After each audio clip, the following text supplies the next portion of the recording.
Okay. Hi everybody, how's everybody doing today? You can see I got a different kind of hat, but we'll talk about this when we're done with this reading. We are on the second part of chapter 19, which is the last chapter of the book. We will probably be starting Holes on Monday, next week, Monday, the 27th of April. Hard to believe, wow, it's the end of April already. Man, this it's very sad, but at the same time, I think we're all doing a pretty good job of adjusting to our new normal. I'm not sure what the plans are as far as what's going to happen about getting back into the classrooms, but I have my own ideas, but I'm going to keep them to myself until I hear from Mr. McCormick. So anyways, in first part of chapter 19, where we left off kind of a cliffhanger where he goes and takes a look at, as you know, Herman E. Calloway knows that he's his grandson, and he's still kind of denying it. He's very upset about it, and so now he goes upstairs and gets the picture, and they bring it down to Miss Thomas and Miss Jimmy. And we'll pick up right there, okay? I ran down the steps back into the kitchen. Miss Thomas's and Mr. Jimmy's eyes jumped right onto my envelope. I set it in the middle of the table. Both of them just looked at it before Miss Thomas reached out and picked it up. She went into the pocket of her dress and took some funny little glasses that only had a bottom half to them, then put them on her nose. She pulled Mama's pictures out and held it as far away from her eyes as her arms would stretch. She looked at the picture, looked over her glasses at me, then looked right at Mr. Jimmy and said, "Any more questions for this young man?" She slid the picture over to him. Mr. Jimmy picked it up and said, "Well, I'll be. Remember that old con man who used to drag that ruined horse through town? No, what was his name? Help me out here. Grace? Didn't he call his act Joey Pegas and his broke-back broncoing bucko?" Miss Thomas said, "It was Joey Pegas and his broke-back bucking bronco, James. What else do you see in the picture?" Mr. Jimmy said, "That definitely is Angela Janet Calloway." He looked at me and said, "You sure this is your mother?" I said, "Yes, sir. But her name's Caldwell, not Calloway." He said, "Well, I'll just be." Miss Thomas butted in on him. "There's little doubt about that, James, but what we've got to do..." Joe? We have a visitor for the story. Hi, Joe. Hey, Joe. Come here, Joe. Yeah, he's not having that. So, okay. She kept on talking, but I quit listening because something just came out of the blue and gave me a good whop right on my forehead. Without even thinking about what I was doing, I butted in on Miss Thomas and said, "That means that's not some little girl's dead room. That means that's not some little dead girl's room I'm sleeping in. That's my mama's room." She looked at me kind of surprised, like this was the first time she had thought of that too. She said, "That's right, Bud. You're back in your mama's room." I said, "How come Herman E. Calloway never called on me and my mother? All you've had to do was call on us one time, and I knew she wouldn't have been so real sad." Miss Thomas and Mr. Jimmy took turns shooting quick looks at each other. Then she said, "Bud, give me your hand." Uh-oh. Pretty soon I have to come up with the rules and things about when Miss Thomas holds your hand. She stretched her arm across the table, and I held on to her fingers. "Bud," she said, "Mr. C, excuse me, your granddad didn't know anything about you. No one knew where your mother had gone." Mr. Jimmy said, "That's right, son. She just up and run off one day. I mean, we all knew Herman was hard on her, but it wasn't like it was nothing personal. He was hard on everybody. I used to tell him all the time to back off on some on the girl, to go easy, but I can remember his exact words. He said, 'Easy go, don't make the mare run. This is a hard world, especially for a Negro woman. There's 100 million folks out of every shade and hue, both male and female, who are just dying to be harder on her than I ever could be. She's got to be ready.' Shoot, I could see that the girl wasn't the type to..." Miss Thomas said, "James, why don't you go up and check on Herman?" She said, "Why don't you?" But it wasn't a question. Mr. Jimmy said, Oh, maybe I should," and left the kitchen. Miss Thomas told me, "Bud, I know you can see your granddad has troubles getting along with most folks, right?" "Yes, ma'am." "I think it's because he expects so much out of everybody, himself included. And when you set your standards so high, you get let down a lot." I shook my head up and down, acting like I understood. She said, "Now, take your mother, for instance. He was so proud of that young woman, and he loved her very, very much. He was determined that she was going to be the first Calloway to get schooling all the way through college, so he thought he had to be strict on her. But he went overboard. But simple as that. He used to crow about his mother and father had been born slaves and how now it was only 2 generations later and the Callaways had come so far and worked so hard that one of them was actually going to be a teacher. It was his dream, not hers. Not yet anyway, and he never gave her time to pick it up for herself. The more he pushed her, the more she fought him. Finally, it got too much and she left.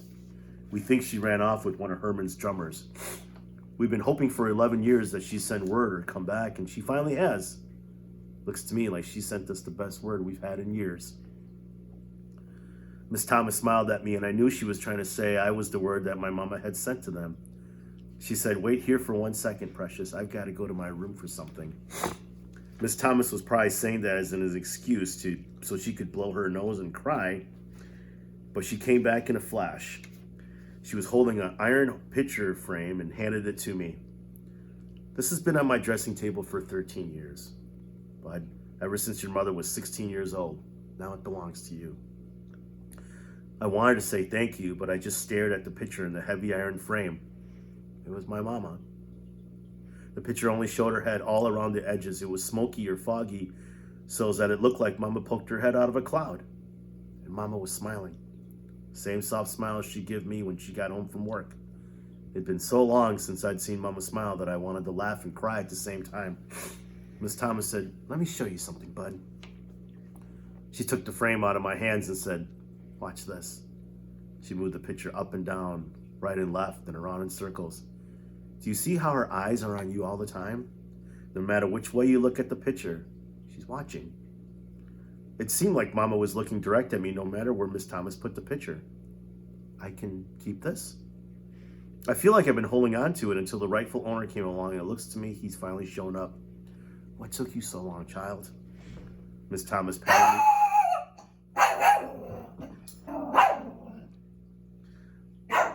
Percy! Miss Thomas. Mr. Percy. No, Mr. Percy. Percy. Okay. Come on. Come here. Okay, sorry about that. Miss Thomas patted me underneath my chin. She said, "But Bud, we've got a problem I'm going to need your help with." Uh-oh. You said you were 6 years old when your mother died? Yes, ma'am. Okay, so that was 4 years ago? Yes, ma'am. You can remember how bad you felt when you first knew she was gone, can't you? Yes, ma'am. It still feels the same. Well, you've had 4 years to try to heal that scar, but it still hurts some of the time, doesn't it? Sometimes a lot. I know, Bud, but remember, your grandfather and I just found out that she passed. The hurt is brand new for us. And Miss Thomas started swallowing. And even though he hasn't seen her in 11 years, I know there isn't a day that goes by that he doesn't think about her. He never admitted it, but there isn't one show that we give that he doesn't first look out into the audience. Not to see how big the crowd is, but hoping that she'll be out there. Hoping that she'd seen a flyer tacked to a telephone pole somewhere and would stop by to see him. He loved her so much, Bud. Sorry, sweetheart. She took the hand she wasn't squeezing my fingers with and took out a handkerchief and blew her nose. Those stones that he picks up everywhere he performs are for her. She must have been 4 or 5 years old. The band was getting ready to travel to Chicago for a week, and before we left, he asked her what she wanted him to bring back for her. He was thinking a doll or a dress or something, but she told him, "A walk, Daddy. Bring me a walk from Chicago." So everywhere we went, he'd have to get her a walk. He'd write the city and the day we went there on them for her. He's got boxes of them upstairs, 11 years worth. So, Bud, I don't know how Herman is going to be feeling after this, and that's where I need your help. You've got to remember that both Herman and I love your mother just as much as you do. This didn't seem like it could be true, not just because it didn't seem like anyone could love my mother as much as I do, but because it didn't seem like Herman E. Callaway could love anyone at all. Miss Thomas said, "So if you can remember, Bud, be patient with him. That ornery old man upstairs is very, very hurt right now, and I just can't say where he's going to land after this news gets through blowing him around." Miss Thomas was starting to do that stingy-eyed blinking. "So we're going to have to give him some time. We're going to have to let him find out how he feels better." Mr. Jimmy came into the kitchen. "Grace," he said, "he wants you." Harmony Calloway was making everybody feel like they had the blues. It looked like Mr. Jimmy just wiped some tears from his eyes, too. Miss Thomas came around to my side of the table and gave me a hug. She said, "You okay?" I said, "Yes, ma'am." She said, "Should I go see how he's doing?" "Yes, ma'am." She left the kitchen and Mr. Jimmy went into the living room. I picked Mama's picture up and put it back in the envelope. Mr. C chose a good name for his house because not a second went by before the back door came open and the dusky devastators of the Depression walked in talking like it was going out of style. As soon as they saw me, they got all quiet. Okay, we're going to stop there. I'll finish up the reading. I'll be uploading this video today, and there will be another video coming out. So you'll have 2 videos for the weekend, and then we will start Holes on Monday. Okay? Anyways, I've got a Milwaukee Milkmen hat on, and I want you to tell me, I know most of you have probably never even heard of these guys before, but it was really cool because on Tuesday mornings I get together and AJ Ellis was wearing the baseball hat that the players wear.